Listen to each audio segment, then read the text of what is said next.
Bây giờ cái đọc sách này chắc có mình chị thôi hả? Trời ơi, đúng là chị siêu nhân tài luôn đó em phục chị Đăng. Chị ơi, chị có hai cái đồ hình kia chị gửi em ấy nhá. Cái Đồ đồ hình hình nào em? tolerant với lại ăn vui á, Để Christian Choi á. ừ, Chắc ừ, là ừ, bữa đó em có một cái gì đó em bị nghỉ học hay sao là em không ừ, có ừ. đồ hình đó. Ok, Dạ, ok, để dạ, đây chị gửi cho em. dạ. Rồi, Ừ. em Chút em xíu. 1 phút cho em quay lại luôn. Ừ.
Dạ,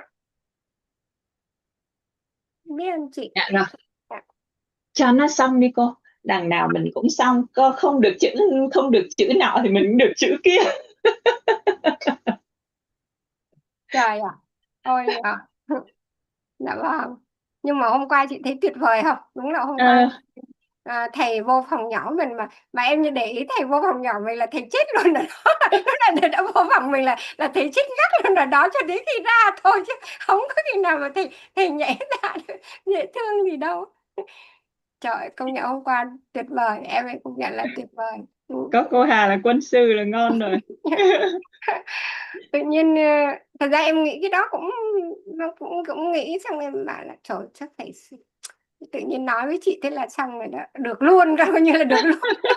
Cầu được ước thấy đúng không? Đúng rồi. Trời ơi, em nói không phải chị em mình vui đâu mà cả lớp đều vui, ai Thì cũng nó mừng muốn cả chết lớp luôn, đều vui á. ai Rồi. cũng mừng khủng khiếp Thiệt.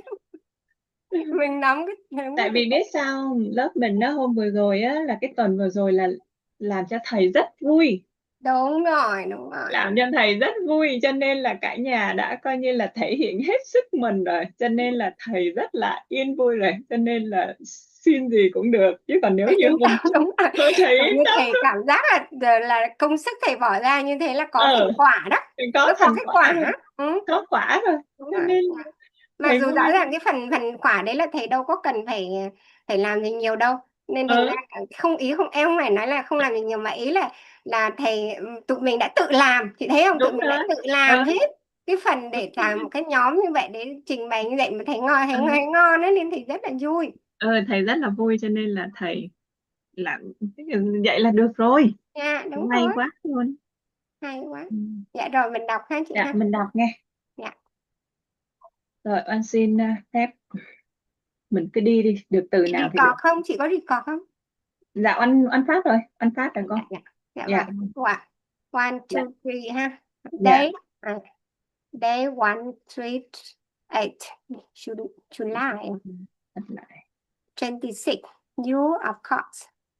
Dạ. Dạ. À, Dạ rồi. dạ. Day 138.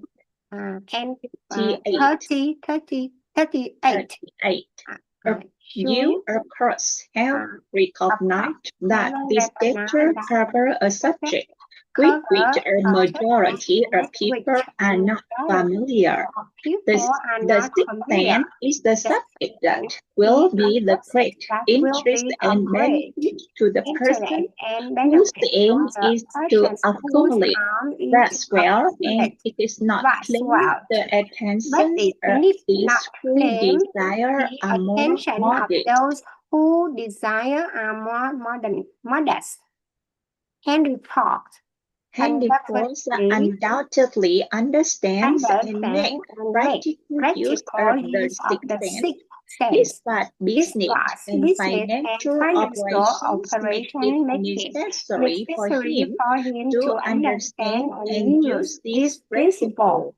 The late Thomas Edison understood and used the sixth sense in connection with the development of invention, especially these involving basic patents. In connection with which he has no human experience and no accumulated knowledge to guide him, as was the case while he was working on the cutting cutting machine machines and the and the moving picture machine. machine. Nearly all great leaders, such as Napoleon, Bismarck, John of Buddhas, Confucius, and Muhammad understood and rapidly made use of the sixth sense almost constantly. The major structures of their questionnaire consist of their knowledge of this principle. The sixth sense is not something that one can take up and put on at will. Ability to use this great power comes slowly through applications of the other principles outlined in this book. Seldom does an individual come into workable knowledge with the sixth sense before the age of 40. More often, the knowledge is not available until it is well past 50, and this for the reason that the spiritual practice with which the sixth sense is so closely related do not mature and become usable except through years of meditation, self-examination, and serious thought. No matter who you are or what may have been your purpose in reading this book, can you profit by it without understanding the principle described in this chapter? Especially true if your major purpose is that of accumulations of money and other material things. This chapter on the sixth sense was included because this book is designed for the purpose of presenting a complete philosophy by which individuals may annually guide themselves in attaining whatever they ask of life. The starting point of achievement is desire. The finishing point is that branch of knowledge which leads to understanding of ourselves, understanding of others, understanding of nature, recognition, and understanding of happiness.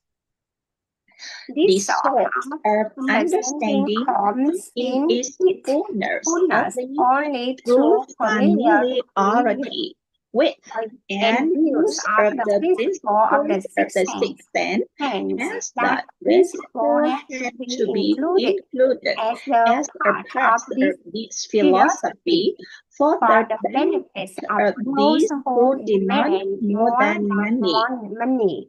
Yes. Having read this chapter, you must have observed that while reading it, you was led to the high levels of mental stimulation. Splendid. Through this again, a month from now, read it once more and observe that mind resort and a still higher levels of stimulation. Repeat this experience from time to time, giving no concern as to how much and how little you learn at the time. And eventually, you will find yourself in possession of a power that will enable you to show up in discouragement, master fear, overcome procrastination, and really approach your imagination. Then you will have felt the touch of unknown something, which has been the moving spirit of every truth, great thinker, leader, artist, musiker, writer, statesman. Then you will be in position to transmit the desire into the physical or financial counterpart as easily as you may lie down and quit at the first sign of opposition. Faith and fearless fear. Previous chapter have described how to develop faith through altered suggestion, desire and the subconscious. The next chapter presents details instructions from the mastery of fear. Here we build out a full description of the 6 fears, which are the cause of all discouragement, timidity,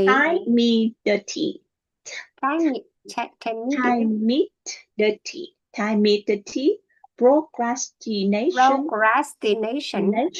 indifference, indecision, and the lack of ambition, your reliance, initiative, self-control, and enthusiasm. Just your carefully. Search your carefully as the study of 6 enemies, as they may exist in your subconscious mind while they present their present twisting heart to detect. Remember to, as you analyze the secret of fear, that they are not but first before they exist only in one's mind.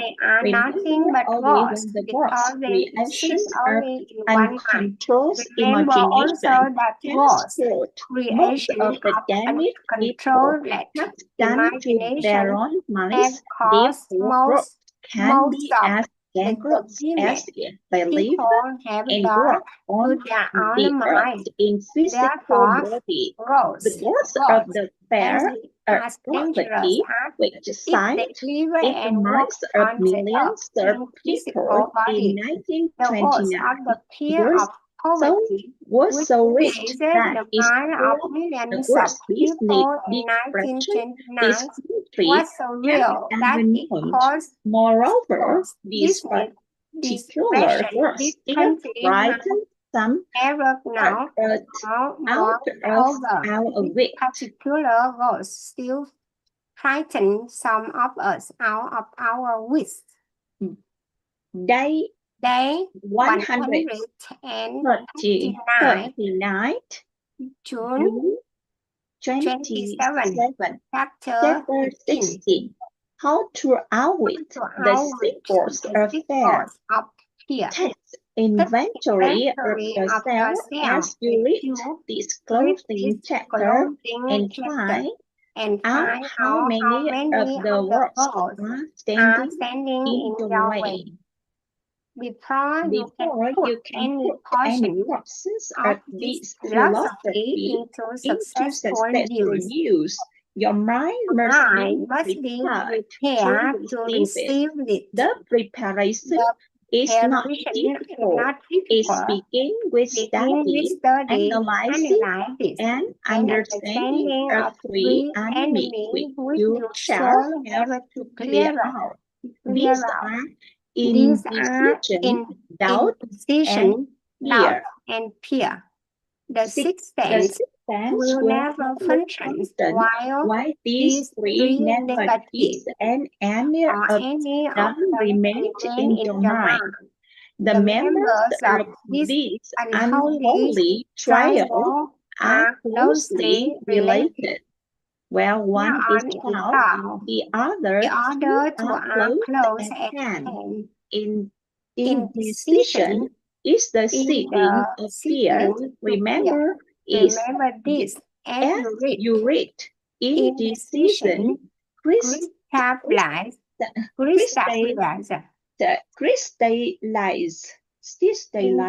into doubt, and to blend and become fear. The blending process often is slow. This is one reason why these three enemies are so dangerous.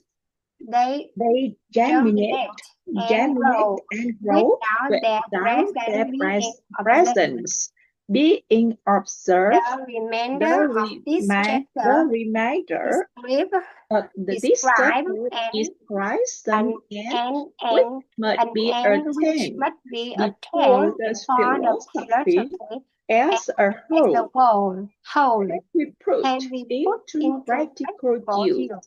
It also analyzes our condition which have, but lately reduced few numbers of people to poverty, and it states the truth which must be understood by all who accumulate riches, whether measures in terms of money or a state of mind of far greater value than money. The purpose of this chapter is to turn the spotlight of attention upon the cause and the cure of the sick basic fear. Before we can master envy, we must know its name, its habit, and its play about. As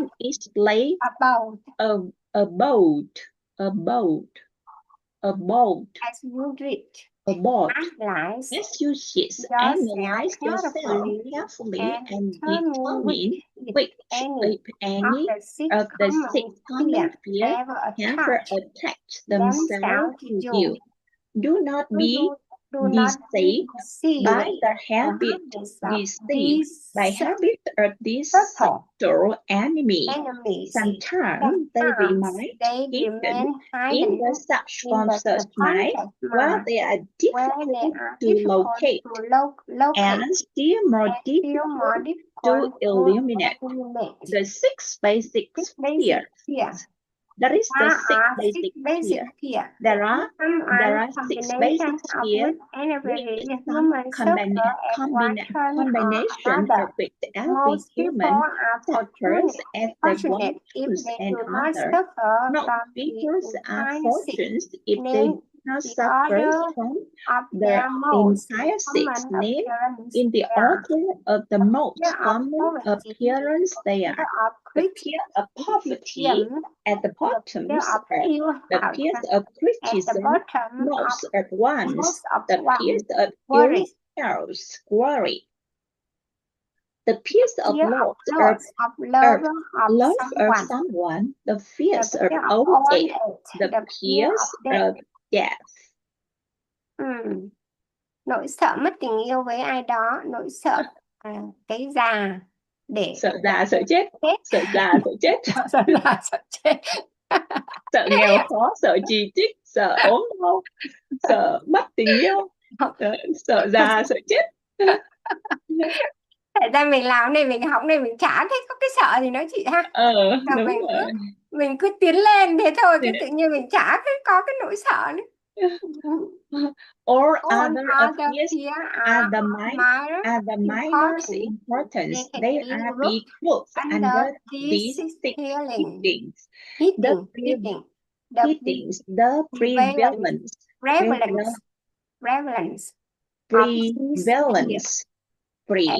prevalence of this fear as acute runs of the worst done in cycles for the most 6 years.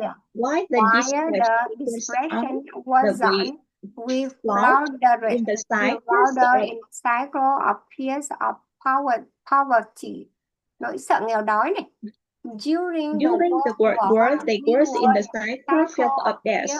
Follow the world, they were in the cycle of illness. As evidenced by the depiction decrease which spread themselves all over the world. Which spread itself all over the world. Here are nothing more than states of mind. One state of mind is subject to control and direction. Physicians, as everyone knows, are less subject to attack by disease than ordinary laymen. For the reason that physicians do not fear disease. Physicians without fear has been known to physically contact hundreds of people daily who were suffering from such contagious disease as smallpox without becoming the immunity against the disease consisted largely, if not solely, in that absolute lack of fear. Man can create nothing which he does not first conceive in the form of the impulse that thought. Following this statement comes another of still greater importance, namely, man thought impulse begin immediately to transmit themselves into their physical equivalent, whether those voluntary or involuntary. Thought impulse which are picked up to the either by mere transport, which have been released by others' mind, may determine one financial, business, professional, or social destiny just as through the thought which one created by the intent and desire. We are here laying the foundation for the representation of a fact of great importance to the person who does not understand why some people appear to be like, while others of equal or greater ability, training, experience, and brain capacity seems destined by right with misfortune. This fact may be explained by the statement that every human being has the ability to control his own mind, and with this control obviously, every person may open his mind to the thought impulses which are being released by other brains or close the doors highly in only thought impulses of his own choice. Nature has endowed with man with absolute control over but one thing that is not. The fact coupled with the additional fact that everything which man created begins in the form of thought leads to one very near the principle which by fear may be mastered. If it is true that all thought has been a tendency to close to those itself and its physical equivalent, and it is true beyond any reasonable rooms for doubt. It is evident that thought impulses of fear and wrath cannot be translated into terms of health and financial gain. The people of America began to think of poverty following the Wall Street crash in 1929. Slowly but surely, that method were crystallized into its physical equivalent, which is known as a disruption that had to happen to it in the conformity with the laws of nature. It had to happen. It is in conformity with the laws of nature. Nghĩ chưa chị ơi? Hả? Đi ha. Nghĩ hả? Nghĩ ha. Nghĩ hả? Rồi. Dạ. Ok. Dạ. Rồi 138, 139 rồi. Biết ơn cô. Dạ, biết ơn chị. Dạ. Cảm ơn cô nhiều. Dạ rồi. Bye chị. Dạ. Dạ.